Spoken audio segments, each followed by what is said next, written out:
So ayan guys, so magandang umaga guys. So meron po tayo ngayong aayusin, no? So ito po ay LED strip light na color changing. Ayan. So ito po ay galing po kay customer. Binigay po sa atin kasi hindi daw gumagana yung remote, no?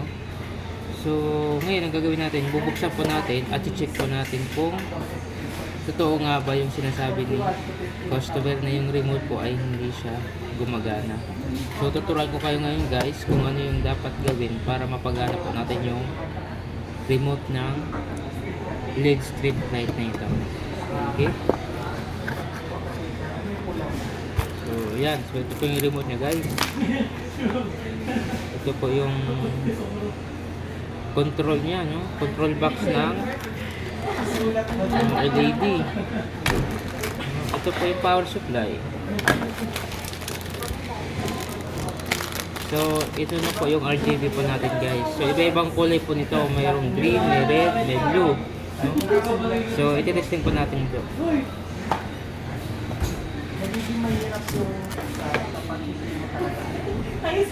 So yung paglagay nito guys sa connector, makikita po natin may arrow po yan dito, maliit. Basta makikita po natin may arrow po yan dyan. Yan. So may arrow po yan dyan. Kung saan po yung arrow nakatutok, so paglapitin nyo lang po silang dalawa. Halimbawa, pag nandito yung arrow, dapat yung kukonek mo dyan, nandyan din yung arrow niya. Yan. May arrow po dyan.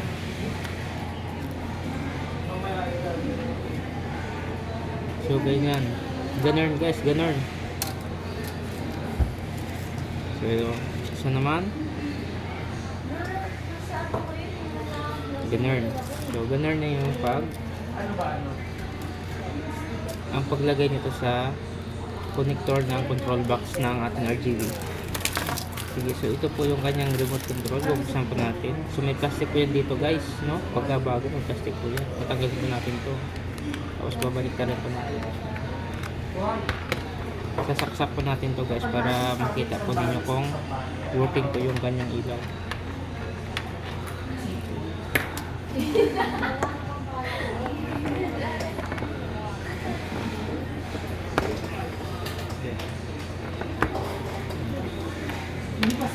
Yeah, so guys, saksak po natin para makita po natin kung totoo nga ba yung sinasabi ni customer, no, na hindi po daw gumagana yung remote control nito, no?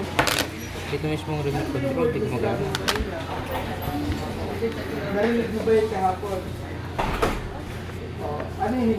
So nandito guys yung connector niya sa ayan, so nakita natin guys, no? May ilaw po siya. So i-test po natin guys na patayin gamit po yung remote kung working po yung remote o hindi. Ayan po. So yan, patayin po natin.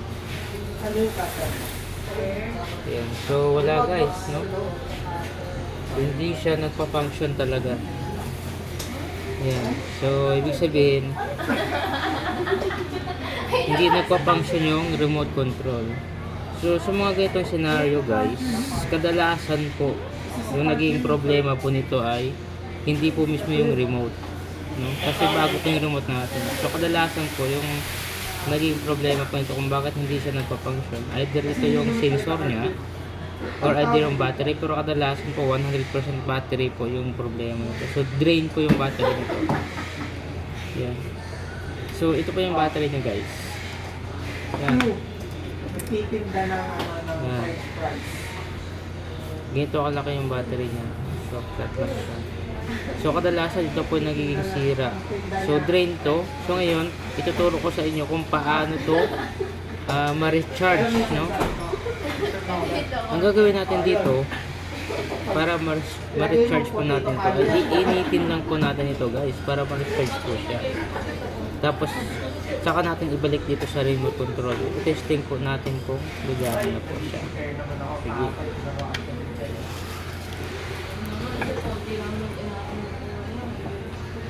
So, mayroon po tayo dito soldering iron guys. No? Na mainit na po ito. So, ito yung gagamitin natin para initin po yung battery para ma-recharge po siya. So, depende po sa inyo guys kung mayroon po kayong kahit anong bagay na mainit na basta importante mainit nyo lang tong battery para ma-recharge po. So, ang gagawin natin, iinitin natin to.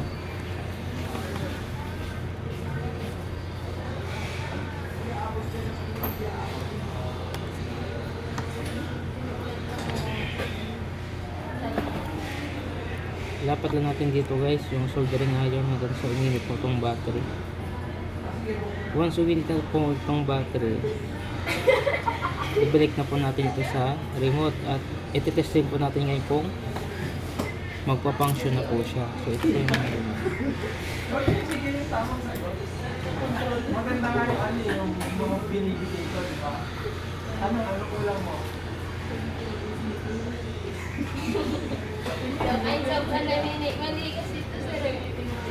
sa mga ganitong battery lang guys yung advisable na pwedeng initin para mag-recharge, pero sa ibang battery po hindi ko po alam kung pwede po sila. So kasi sa ganitong battery init-init lang to, mare-recharge na po yung battery na ito. Sinabi ko din sa kanya kahapon. So, kulay. Hindi ko lang alam sa mga battery ng mga double A, triple A kung nagre-recharge ba sila sa init. So wala po tayong alam din. Kasi ito parang kagaya ito ng solar. Pag nainitan, nagre-recharge po siya. Yung mga itong battery guys. Ayan, mainit na. Initin pa natin, konti pa. Tapos mamaya, ibabalik na po natin siya sa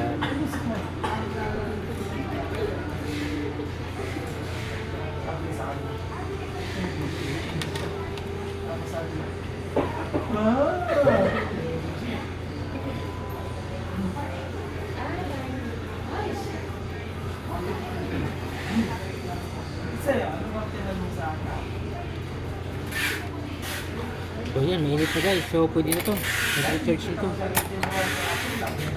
So ibalik po natin siya sa remote control. Tapos testing po natin kung okay na po siya, no?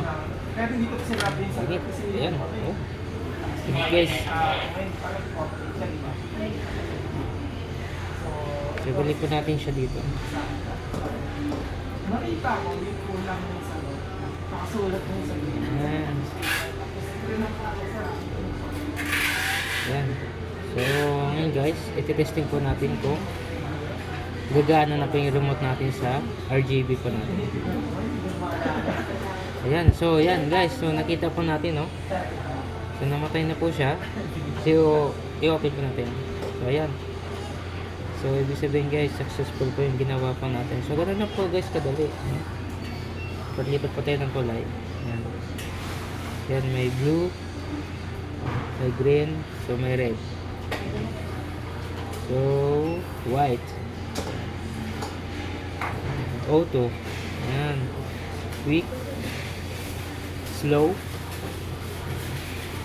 So yeah, so guys, working na po yung ating remote control. Gumagana na po sa ating RGB. Ayan. So ganun lang po guys kadali yung pag-trouble ng ganitong item, no? Mga GV lights na remote control.